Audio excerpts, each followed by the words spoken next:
Nerminal TV kanalından herkese merhabalar. Bugün gerçekten çok faydalı olduğunu düşündüğüm, kendim de birebir ya kendimde ve yakınlarımda faydasını gördüğüm bir kürden, bitkisel bir kürden bahsedeceğim. Özellikle astım hastası olanlar için, öksürük, bronşit gibi rahatsızlığı olanlar için çok faydalı. Hatta inanın bazen ilaçlardan göremediğim faydayı ben bu karışım sayesinde elde ettim. Ben de astım hastası olduğum için grip falan olduğumda çok şiddetli şekilde atlatıyorum. Maalesef çok sıkıntılar çekiyorum. Yani bu benim için bir mucize gibi bir şey, öyle söyleyeyim size. Ama yine de bu söyleyeceğim bitkilere herhangi bir alerjisi olan ya da özel bir hastalığı olan insanlar varsa onların doktorlarına danışmaları daha doğru olacaktır. Ben kendi gördüğüm faydayı anlatıyorum sizlere arkadaşlar. Şimdi kullanacağım malzemelerdeki faydalardan birazcık bahsetmek istiyorum. İnternette de gerçi çok detaylı bir şekilde bulabilirsiniz bunları. Birkaç madde halinde anlatmak istiyorum size. Mesela tarçın kullanacağız, toz tarçın. Tarçın iyi bir antioksidan kaynağıdır. Antiinflamatuar özellikleri sahiptir. Kalp sağlığını korur, kan dolaşımını hızlandırır, vücut dokusunun kendisini yenileme kapasitesini arttırır ve özellikle de şeker dengesini sağlar. Bu karışımda bal da kullanacağımız için tarçın önemli diye düşünüyorum. Zencefilin faydaları saymakla bitmiyor zaten. En çok merak edilen konulardan birisi de zencefil neye iyi gelir? Zencefil kullanacağız, toz zencefil. Zencefil mide ve bağırsaklardaki gazı söktürür. Kusmaya ve mide bulantısına karşı son derece etkilidir. İshali ve bağırsak bozukluklarını giderir. Zencefil bağışıklık sistemini güçlendirir. Öksürüğü keser. Metabolizmayı hızlandırır, sindirimi hızlandırır, kas ağrılarını hafifletir, solunum yollarını açar falan gibi bir takım etkileri var. Ayrıca en büyük etkilerinden birisi de soğuk algınlığı ve grip, bronşit gibi hastalıkların tedavisinde kullanılmasıdır arkadaşlar, bitkisel anlamda. Bunun yanı sıra zerdeçal kullanacağız. Zerdeçal gerçekten mucizevi bir bitki diyebilirim. İltihap giderici özelliği var özellikle. Biliyorsunuz öksürükte falan da ciğerlerin iltihaplanması söz konusu olduğu için çok fazla etkisini görüyoruz bunda. Sindirim sisteminizi bu da aynı şekilde koruyor, bağırsaklarınıza iyi geliyor. Kansere karşı koruma ve tedavi sağlıyormuş arkadaşlar. Yaptığım araştırmalardan bunu gördüm. Yapılan çalışmalara göre zerdeçal içerdiği kurkumin maddesiyle hücrelerin DNA'sının bozulmasını engelliyormuş ve kansere karşı koruma sağlıyormuş. Kanser hastalığının tedavi sürecinde de kanser hücrelerinin artmasını yavaşlattığı için tavsiye ediliyormuş aynı zamanda. Bunun yanı sıra depresyon riskini azaltıyor, ağrı kesici özelliği var, Alzheimer riskini azaltıyor gibi şeyler var. Yalnız burada dikkat demekte fayda var. Zerdeçal şifalı bir bitki olmasına rağmen aşırı tüketiminde mide bulantısı, kalp çarpıntısı, kan sulanması gibi yan etkileri olabiliyormuş. Ben yaşamadım ama olabiliyormuş. Özel bir hastalığı olanların tüketmeden önce doktoruna danışması doğru olacaktır yine. Kullanacağımız bitkilerden bir tanesi de çörek otu. Çörek otunu sanırım herhalde bilmeyeniniz yoktur.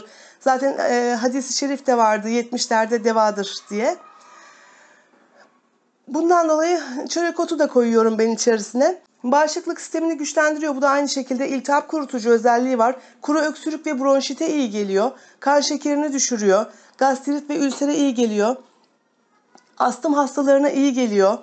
Kanser hücrelerinin gelişip vücutta yayılmasını engelliyormuş. Karaciğer, meme, prostat kanserini yavaşlatıyormuş. Kalp ve damar yollarını koruyor. Bir sürü faydası var gerçekten. Hepsini sayarak sizi sıkıntıya sokmak istemiyorum. Bunun yanı sıra tabii şunu da söylemem gerekiyor. Sinirleri yatıştırıyor, halsizliği ve yorgunluğu alıyor. Baş ağrısının geçmesinde faydası oluyor. Özellikle halsizlik ve yorgunluk günümüzün en sıkıntılarından biri. Ne demekse artık. En sıkıntılı sıkıntılar nasıl oluyor? Demek istediğimi anladınız sanırım. En çok yakınılan konulardan birisi halsizlik durumu. Bal kullanacağız.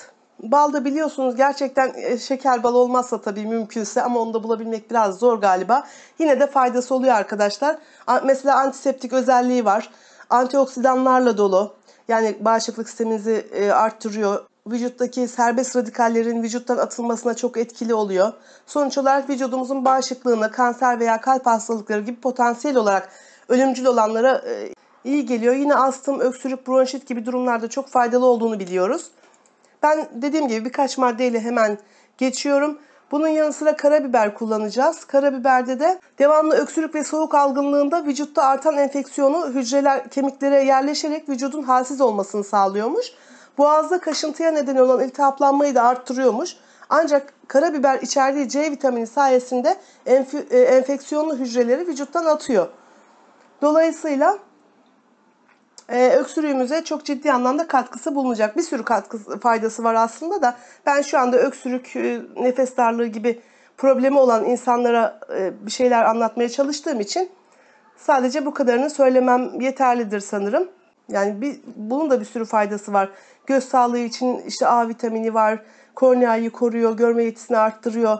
Hem cilt hem de saç sağlığına fayda sağlıyor. Saç dökülmesine, kepek sorunlarına fayda sağlıyor. Bunun gibi birçok faydası var. Ama bizim için şu anda konumuz olan öksürük, bronşit, astım gibi rahatsızlıklarda çok ciddi faydasını görüyoruz arkadaşlar. Şimdi gelelim nasıl hazırlandığına. Ben bu kürü nasıl hazırlıyorum? Gördüğünüz gibi bu zencefil. Zencefilden hani ölçülü yapmıyorum aslında. Göz kararı yapıyorum ben ama sizlere örnek olsun diye 3 tatlı kaşığı zencefil koydum mesela. Bu da gördüğümüz toz zerdeçal. Bundan da yine 3 kaşık koyacağım. Yani birebir koyuyorum. Genellikle yakın ölçülerde koyuyorum. Dediğim gibi ölçü kullanmıyorum aslında. Göz kararı koyuyorum. Ama birbirine yakın ölçülerde koyuyorum.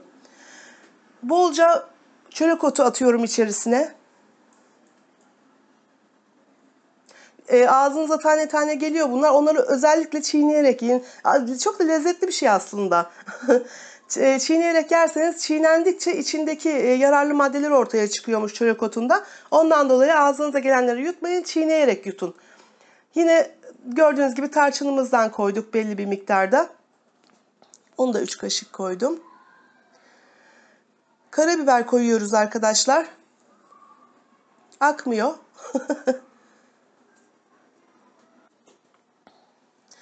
Evet, karabiberimizden koyduk ve bir miktar balımızdan döküyoruz içerisine. Çiçek balı olabilir, çam balı olabilir, hiç fark etmez. Hangisi varsa elinizde. Bunu güzelce birbirine yedirerek iyice karıştırıyoruz. Ya gerçekten yaşayanlar bilir, astım krizi tuttuğu zaman inanılmaz zor oluyor, nefes alamıyorsunuz. Şiddetli öksürük, artık ciğerleriniz sökülüyor gibi falan hissediyorsunuz. Ben grip falan olduğu zaman gerçekten hani çok Allah'a şükür bağışıklık sistemi kuvvetli, çok sık olmuyorum ama olduğum zaman da bayağı bir ciddi şekilde atlatıyorum. Çok zorlanıyorum. İyice karıştırıyoruz.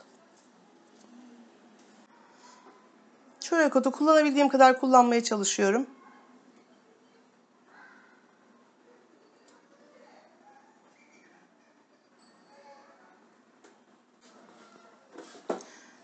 İyice birbirine yedirerek karıştırıyoruz arkadaşlar.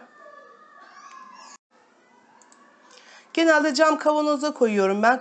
Kapaklı kavanoza koyuyorum. Bu elimdeki plastik şu anda ama şimdi ona yapmışım öyle.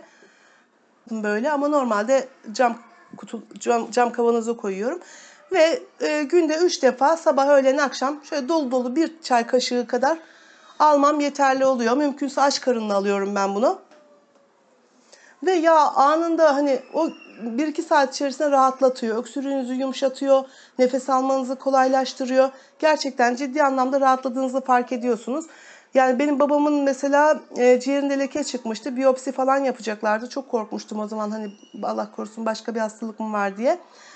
Ama Allah'a şükürler olsun ben bunu uyguladım. Kendim de bildiğim için nefes alamıyordu. Çok öksürüyordu falan işte. Kendimde kullandığım için onda da kullanmak istedim, faydasını gördüğüm için. Onda da kullandım. Allah'a şükürler olsun, biyopsiye falan gerek kalmadı. İyileşti. Elhamdülillah. Yani aradan da 3 sene falan geçti sanıyorum bu olaydan sonra. 3-4 sene, belki daha fazla geçti. Yaklaşık 5 sene geçti tabii. Allah'a şükürler olsun maşallah. Ve babam da yaşlı, yani şu anda 85 yaşında falan sanıyorum, öyle olması lazım. Ona rağmen maşallah çok faydasını gördü, iyileşti. Allah bütün hastalara acil şifalar versin. Kendinize çok iyi bakın arkadaşlar. Allah'a emanet olun. Videoyu beğendiyseniz, yararlı bulduysanız lütfen beğen butonuna tıklamayı unutmayın. Henüz abone değilseniz abone olun. Güzellikleri birlikte paylaşalım, birlikte yaşayalım.